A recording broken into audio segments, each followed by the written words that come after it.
Hello, everyone, and welcome back to the Spicy Noodles podcast. In today's episode, we'll be discussing our backgrounds as Asian Americans, our experiences, and why that might lead to some cultural disconnect. I'm Calvin. And I'm Jason. And I'm Jinjie. Alrighty then. So, as a quick roadmap of how we'll be proceeding through this episode, we'll start off by talking a little bit about the past, and we'll move it up to the present and then to the future. So, Jason, let's hear a little bit about your childhood. So, I guess in terms of myself and like my cultural background, my family is originally from Shanghai, and we were considered Shanghainese. And I actually spent a period of time when I was younger living there. And at the time when I lived there, like I learned the language, I ate the food there. I really lived that like Asian child lifestyle.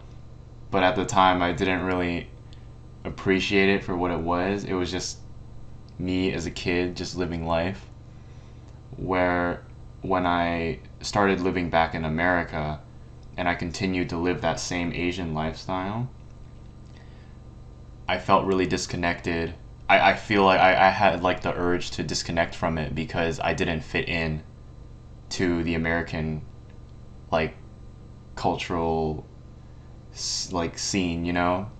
And because of that, like I felt more inclined to just like let it go, I guess, because I would obviously living in America, I don't have to speak the language, I don't have to speak I just speak English, like I don't have to there's no reason for me to like besides being at home to speak Chinese or at all or Shanghainese. And being at school, like it's like I wanted to be that kid that got Lunchables and fit in with everyone else. So it caused me to try to disconnect from my own culture a lot. But as I grew older, like I was realizing how I kind of took that for granted when I was younger.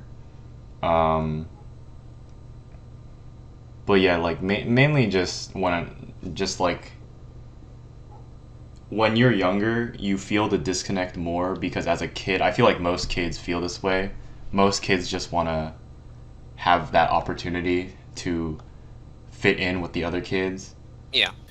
For me, I feel like it was a little bit different.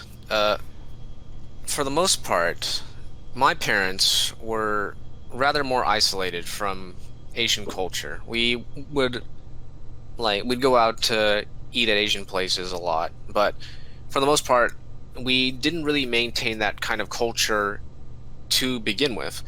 We were at the time living in an area where there weren't a lot of where the Asian minority wasn't particularly strong. So I and my family adopted more.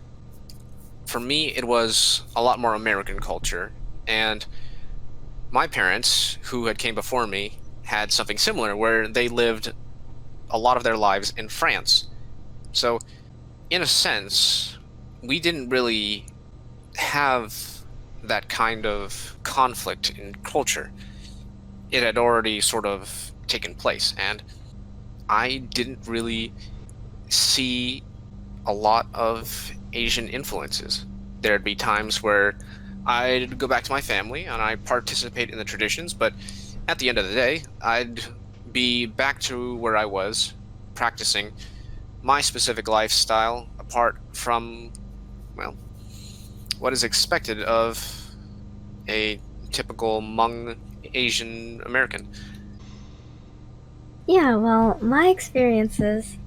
Um, yeah, so I think the biggest thing with a conflict within my own cultural and self identity will definitely be more outside forces than inside. My first thing is I could never, like, growing up, I didn't know how to speak any of my native languages, specifically Korean. That wasn't something that I was able to just pick up, probably due to my stubbornness. But I don't know, whenever, like, especially in elementary school, one of the brightest, biggest memories I have that I remember is when people would just straight up call me Chinese. I can't even remember the context of it. Like that's how much it's like burned into my head. I don't remember any of the context. I don't remember who said it. All I remember is the voices. Like it was more than just one person. It was a lot of people actually, and they would just kind of like call me like Chinese, reference me like speaking Chinese and everything like that, to the point where I actually didn't know if I was Chinese or not, and I would go to my mom asking like, are we Chinese and everything, and she'd always say no. So I just thought that, oh, I'm like full 100% Korean then, which that was actually false, but I'll get into that later.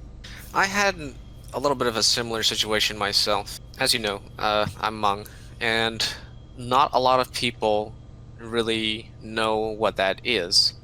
And as I was growing up, I kind of had some trouble figuring out exactly what I was supposed to be. Like, I'd get questions from my classmates, who were mostly white, and they say, "Are you Chinese?" And I'd say no. Then they say, "Are you Japanese?" And then I'd say no. And then, for the most part, I'd always answer that question with, "I'm French," because my parents spoke a lot of French in the household. But in the community that I was in, those were really just the kind of the only two options for what what kind of Asian I could be. And since I didn't really identify with either, I didn't really have anyone to identify with. I guess except for like the one other Asian kid, but even then we didn't really talk a lot about uh, what we what our culture was like. And I don't really think that changed until I moved to Virginia, where coming into contact with a lot more Asian people had started to change my views on who I was. And as I grew up and was able to understand more of what my culture really was, from communicating with my uncles, my aunts, and my cousins, as well as being able to make some conversations with my parents about our origins, it really started to expand what I knew about my background. Did you guys have any moments like that? Well, I guess something related to that is how, even though like when we're younger, we feel that disconnect with our cultural identity, it I don't think it's completely our fault either. Maybe you guys will relate to this, but I think our immigrant parents kind of like don't really relay too much information about that when we're younger as well, because I guess when I was younger, at least, like it's not like when I was little my parents were like, "Oh yeah, you're just Chinese." And like they don't go up to you and just tell you that. Like they want you to go live your life as a kid, go to school, and like don't and like have you not feel different from all the other kids. You know what I mean? At least I think that Yeah. was what my parents were doing, because they wouldn't. When I was a kid, I thought I was white. You know, Yeah. like when I was Yeah, like a I first guess. grader, I thought I went into the first grade classroom. I thought I was white, dude, because my parents, I didn't like they didn't tell me like. And then when all the other kids like would look at me and they're like, "Oh no, you're not white," and I was like, "What do you mean I'm not white?" Like, you know. Yeah, I get you. I think besides that, yeah, they mostly kind of just like leave you to your own devices to sort of learn what it's like to live in America. Because, in a sense, our traditional culture kind of comes at a second priority because we need to learn how to live and interact in a world that runs on American culture. Because, it is based on these specific experiences that we'll get to interact with our peers and, like adults in our future. Yeah, I personally think it's like the full assimilation mentality that's like American identity first before any other Eastern Asian identity because it's like we're in America and we fought so hard to get here. But that is a bit besides the point. Um, I would say like what you said, Calvin, really resonated with me in the sense of like, ever since you moved to Virginia, you moved to a new state. And from then on, you got to meet like a lot more, like, there's a bigger Asian population or Asian American population. For me, I experienced that in university, definitely. I mean, growing up, I always went to like a Korean church, and that would be the only place where they would say like my Korean name. Like outside of that, I was my English name. And then my Korean name was solely used in like Korean specific settings, like church or maybe at home.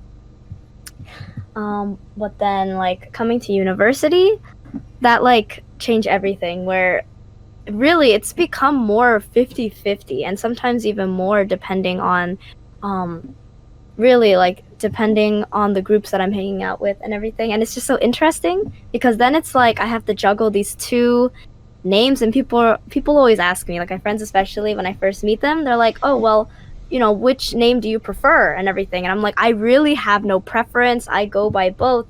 And I kind of noticed more interestingly is that I think when I give both names I'll say my English and my Korean name and I'm like you get to choose. A lot of people naturally will choose the Korean one and I feel like part of that is just because maybe they think it's like, oh, my actual name because I'm like Asian American. That's something I've thought about. I haven't put too much thought into it, but that's definitely something that like goes in my mind sometimes where I'm just like, why did you choose that name specifically? Especially when they're not Asian American, which is definitely something. And whether it be respect, I think it's like really interesting.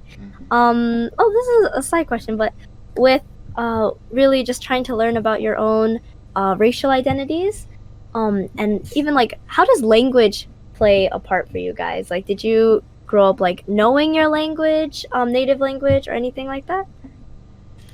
Yeah. I've been told by my parents that I spoke a lot of Hmong and French to begin with, but as I grew up, it really just, I think, developed towards English more.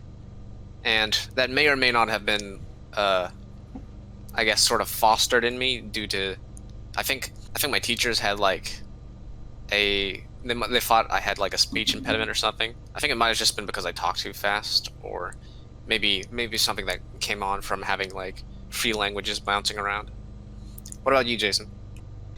So, personally, for me, growing up, I spoke two language, or I guess you could say three, because I spoke English, and at home, I would speak either Mandarin or Shanghainese. So, but to be honest, like I used it a lot when I lived in Shanghai, but moving or like just coming back to the US and living here for so long, obviously I'm only using it in a home setting, so I'm not like honing my skills in that language super often, besides like going to the Asian grocery store to speak with like the cashier there or something. But that's like, I guess, part of the disconnect aspect where I don't really have to use that aspect of my culture as often as I used to. Hmm. But you do. I mean, like you said that you use it a lot in a home setting, but do you use the written language a lot for? Because you told me that you speak a lot using WeChat, right? Well, no, not we. My family usually uses Line, but Ah. I do know how to write basic, basic stuff, and I do know how to read basic stuff. Hmm. I wouldn't say I'm advanced at all in reading or writing. Like Gotcha. memorizing all the characters is definitely like you have to do that on a daily basis to be able to get that down.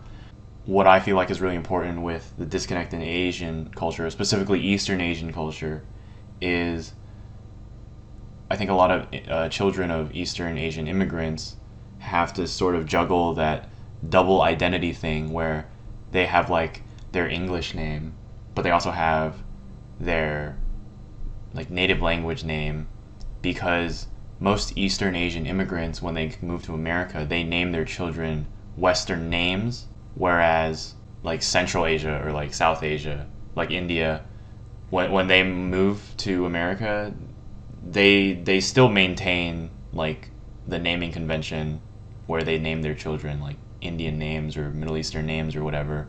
Right. So like when like I go to school, I'm known as Jason, but when I'm at home, I can get called like my Chinese name.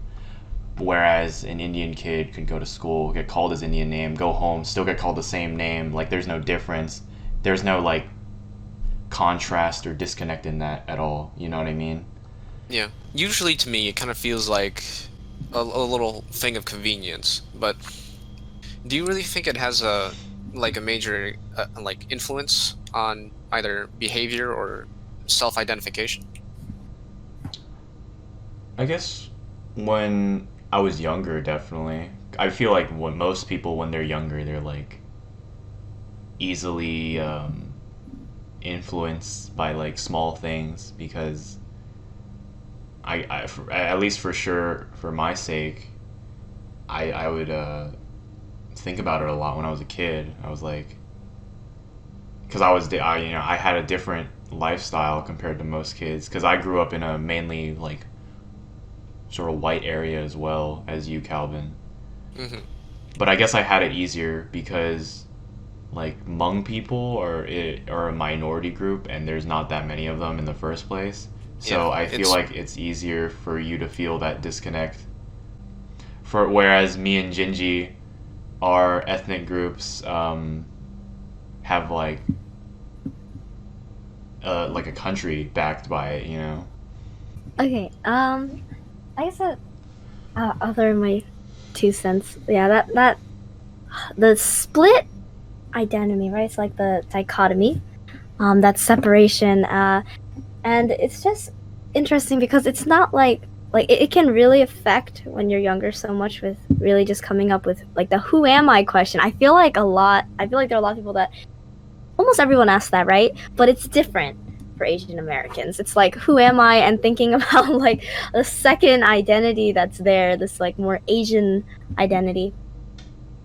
And definitely like as you go older, it's kind of like, oh, you either pick one or you're both, and the divide is even more separate. You live with that divide instead rather than it merging into one, unless you decide to choose full. Um, but yeah, I don't know. I want to go into like the language question from earlier. I mean, it's cool that you guys at least knew like a little bit and everything. I mean, all I knew how to say was like socks and pants and food and water, all the necessities. That's what I could say. And I don't know, like going into middle school and high school, I kind of like, I think it was late middle school, early high school, where one day, I don't know, I was just asking, I was like, are we like Chinese or like anything like that? I asked again. I was just like, I don't know. It's something I kept on asking. And then one day, like when I'm older, my mom just went like, "Oh, I mean, you're part Taiwanese and like some Japanese." I was like, "What? Wait, hold on. This is not something you told me when I was younger." And she's like, "Oh, that's like extra complications that wasn't necessary." And I'm like, "Wait, hold up." Well, it's like my biological dad isn't in the picture, so that's why it's like kind of like that doesn't matter. You grew up in like a Korean household. It doesn't matter what your other half is. And at that point, I was just like, "Hold up, wait." So all that time that I was saying like, no, I'm not Chinese, I was like, hold up. But then there's like Taiwanese is like a whole mess with that, right? Like it's kind of like you have people that are like, oh yeah, we're like our ancestry is the same, and then you have a lot of the other people that are like, ancestry doesn't dictate self-identity, right? All those things. So it's kind of like, I don't know. I never wanted to get into that mess, so I was just like, okay, Japanese seems pretty cool. My school offers it, so I just started taking that. While other people might be like, oh, I'm taking Japanese because I want to read anime, watch anime without subtitles. I was freaking literally like that was like half of my class. It's like, why do you guys want to learn Japanese on the first day? It's like so I can watch anime without subtitles, right? My reason was, I just said the same thing, but like, because I didn't want to like go into detail with it. I'm not gonna be like, oh, it's because I'm trying to discover this other like 12% of my blood history, right? I'm not trying to do that. So, but yeah, so that was definitely something like trying to learn on my own because my mom knew nothing about that side. Like she's full Korean, so trying to like learn about she didn't know how to speak like Japanese or and honestly Koreans hate Japanese people, so it's kind of like that was something I had to discover my own. Man, I don't know. I remember like when I first started taking like Japanese, my mom would like she means it in a loving manner, but it's kind of shocking when she's like, "It's good because you know what? You're learning the enemy's language, and it's good. It's like big brain." And I'm like, "Oh, okay, okay." Oh my Right? god. So it was just funny things. Definitely having to handle it on my own, growing up until I decided to take like Korean in high school, so I could college and university, so that I could say more than just socks, food, and water. Right. Okay. I mean, do you want to talk about your language, Hmm? Calvin? Because Uh, did you ever yeah, sure. speak at least a little bit of Hmong, or Yeah, like no, whatever the ethnic it's language always is? just been like a little bit of Hmong. I think even to date, I only know like 4 like words or phrases, which is like I think it's like "what chow," which is thank you, "Nyerjong," which is hello, and then I think like "mambla," which is rice with water, and "how day," which is water. And besides that, yeah, that's really it. Like I've always wanted to go about learning it to sort of help preserve the culture, but it's a little difficult because Hmong is kind of a dying language. It's from a culture that was too quickly thrust from simpler times into the modern period. So we have words for a lot of general stuff. We have words for a lot of spiritual stuff, but for like technical stuff, like I don't know, like airplane or X-ray, we're gonna have to take that either from English or French. And as a result, like I'm not too sure if I can really get myself into it because it's, well, I've got a lot of stock already put into English, and in my kind of workplace and in this area where there's not a lot of Hmong people, and most of my work is going to be centered around complex and scientific terms, which I don't really think translate to other foreign languages that well. It's, there's not a lot of drive to develop my Hmong speaking skills.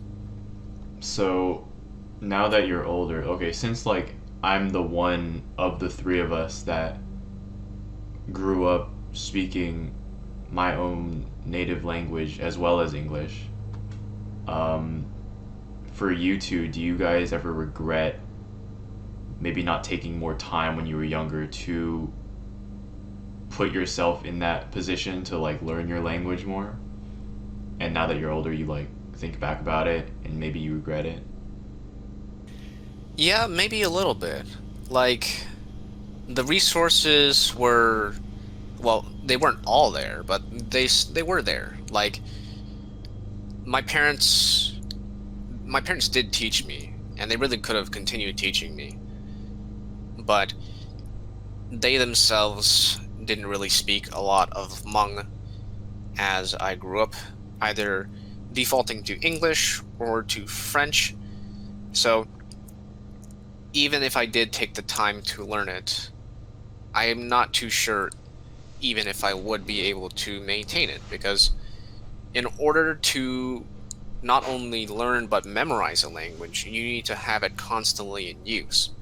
And my parents were never really big on sort of keeping a hard focus on the language. So I I don't know. I try to forgive myself for it, and like you know, it's just it's just one of the things that I give up for something else. What about you, Jinji? Oh, 100%. Like that's why in in like middle school and high school, I was scrambling to try to learn Japanese, which honestly I like the language and it doesn't really make sense in context because that has nothing to do with my own family, except for like just blood roots and just learning about that side of the culture I never like really got to hear about in my Korean household. But definitely like not being able to understand my grandparents. Or even just like going to a Korean church and everyone there just kind of expects you to know Korean, even like the younger generation. Um, that really wore me down a lot. Like I would feel uncomfortable going to church, and like yeah, I would be really uncomfortable. I remember just multiple times where my family would go to like Korean events, and everyone was speaking Korean, and I just couldn't understand it. So that's why in like uni, I took like 3 semesters of Korean and like really tried. I tried to like push that my understanding of the language and be more open. Like main motivator is to definitely be able to speak to my grandparents and like I want to interview them and like hear all of their culture. I think that's what I was missing growing up, where it was like I was trying to learn about other cultures that I was a part of but not really, just in blood. And then getting in uni, I was like I should learn more about the culture I am involved in directly. So that's definitely something I've been thinking about for many years and trying to learn more and seek out more. Mhm. That yeah, like that disconnect where you go to a Korean church but you felt uncomfortable going because you didn't like connect with the people in that way.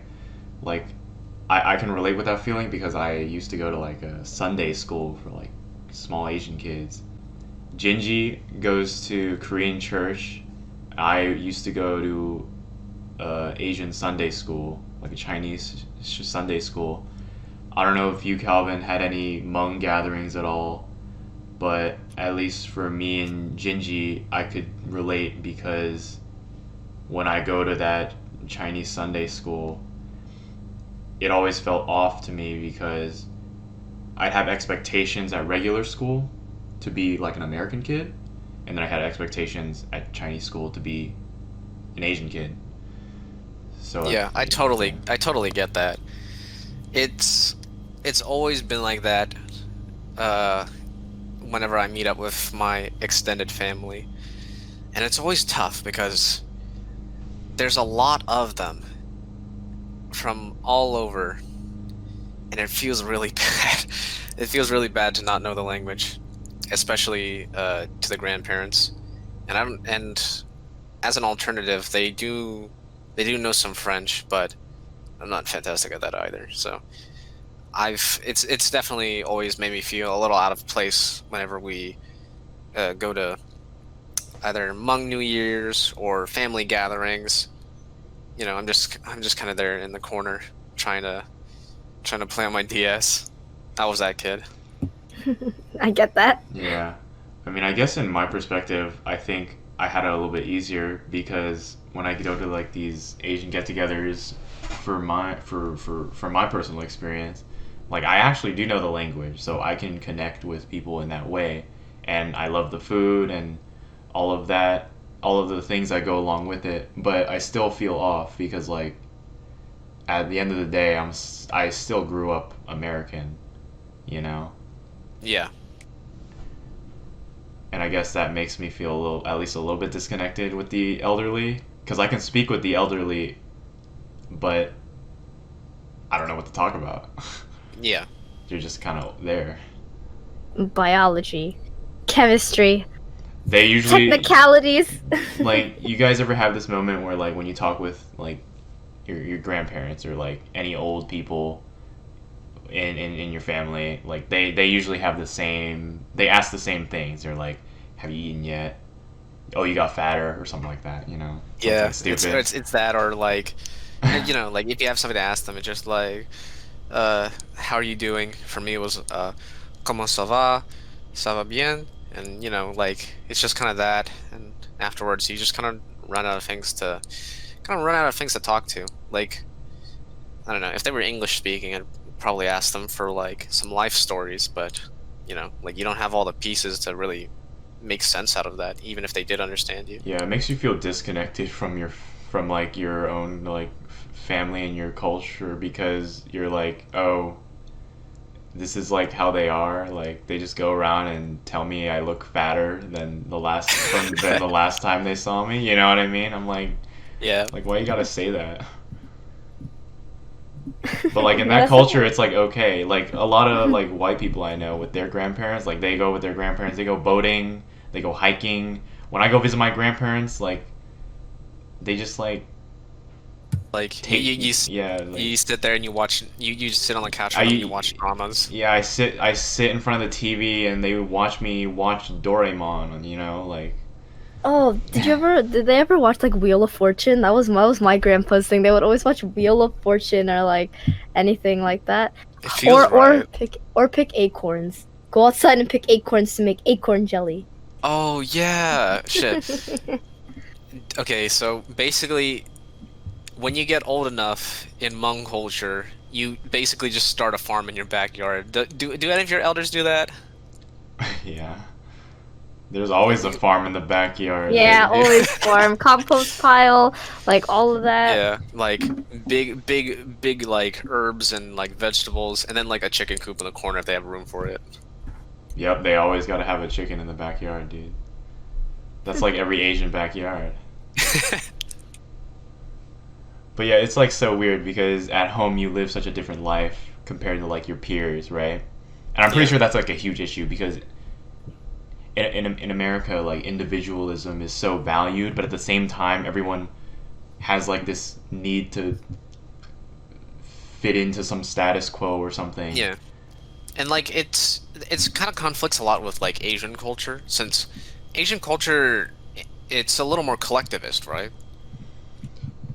Like yeah, for Mhm. Asian people, like family life is like really huge, and a lot of things revolve around the family. Yeah. That's why in So, Eastern Asian countries, your last name is what you're referred to as.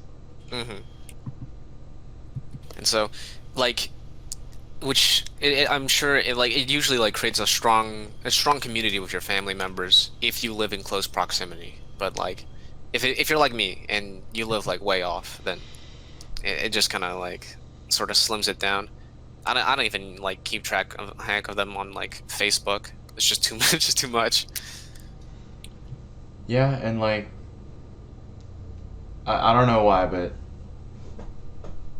I feel like most Asian kids do tend to compare themselves with like um, the white majority. I remember a story my mom told me that's like related with just feeling off and feeling disconnected where this isn't personally me but it was like with my older sister like when she was younger she came home one day from like elementary school and she asked my mom like can I dye my hair blonde or something like that because it was like her first day of school and hmm I remember her telling me this story and my sister wanted to dye it just like randomly straight out of nowhere just asked like can I dye my hair this color because I guess we feel that insecurity in that environment at a very young age. But now that I'm older, it's like I don't care anymore because Yeah. this is like who I am, and I've been myself for 18 plus years now. So it doesn't really like bother me anymore. I guess it bothered me a little bit when I was younger, but that's because I was easily impressionable. hmm So now that now that we've reviewed our experiences, like Jinji, earlier you mentioned the fact that we have to live in a divide, and that we're gonna have to think about making a specific choice that gravitates us either strongly towards tradition or towards American culture, or we just choose to remain in the divide. And so I suppose this is that time to discuss, I guess, where we go with this. Do we live in the divide? Do we become one with it? Or do Yeah. we choose sides and Well, have to fight? at least for me, I feel like my future is like converging. Jinjie had the choice to choose either her English name or her Korean name, and then since people had that choice, sometimes they usually go for her Korean name, and it kind of just like merges from there. At least for me, like as I keep growing older, I can be like actually Asian American and not just like an Asian kid that lives in America. You know what I mean? Right, yeah. Yeah. Oh, I completely get that, yeah.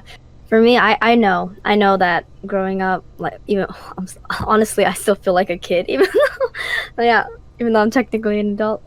Um, I definitely know all professional endeavors, everything that is my work, career related, professional, that will be under my English name.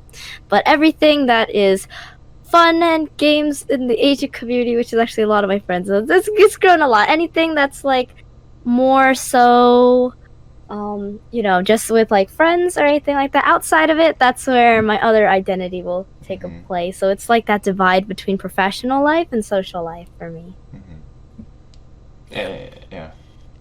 And it's cool because, or did you want to have something? No, you can go ahead. Well, it's cool because like as I'm growing older and going into the future, like um I've made like so many, because when I was younger I didn't really have any Asian friends, but now that I'm older I do. And you realize like as Asian people, Asia's huge, but we're so since we're so huge, we're so diverse, right?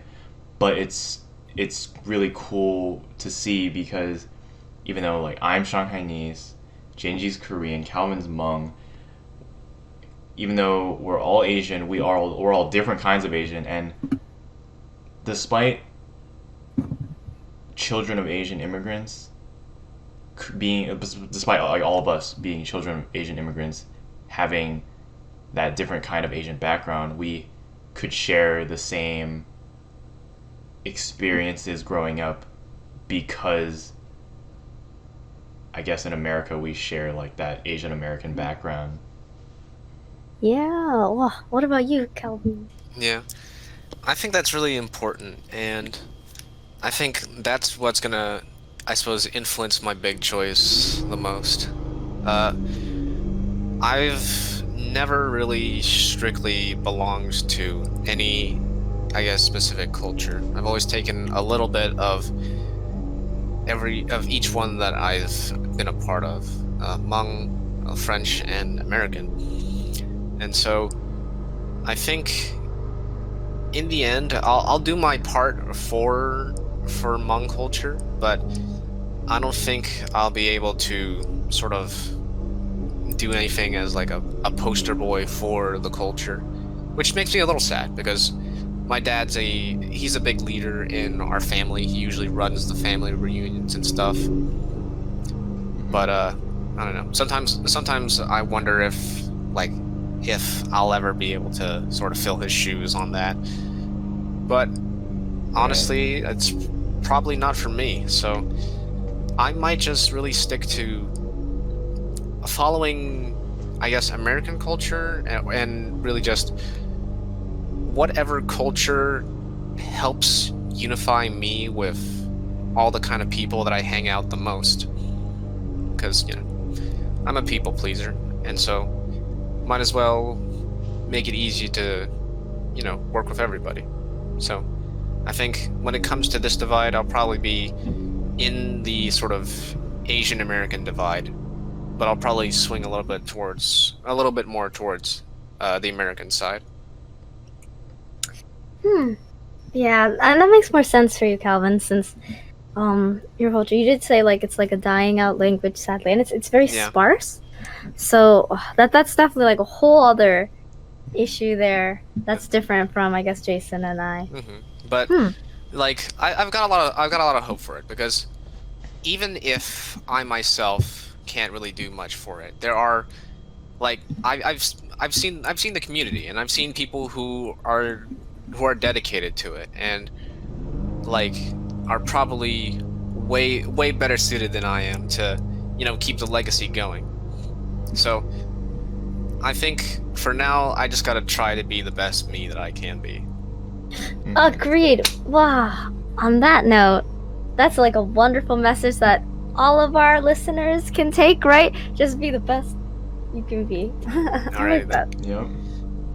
So then, this is gonna be the end of the episode. So thanks a lot for listening in. It's been a while, but we're getting back into it. So thanks for sticking with us, you good noodles. And we're gonna sign off. Yeah, follow our Twitter at Podcast Noodles, and not only that, but in the comments below. Yeah, I'm pointing down. You can't see it though, but in the comments below, we got a question for you. If you can answer, like, what is yours? How do you self-identify? And have there been any struggles that, like, how have you been trying to like mend those little loose threads that you may have dealing with your cultural identities? All right, now we're time to sign off. Okay. Alright, I'm Calvin. And I'm Jason. And I'm Jinjie. And this has been the Spicy Noodles Podcast. Thank you for listening. Thanks. Yeah, bye, good noodles. Bye bye.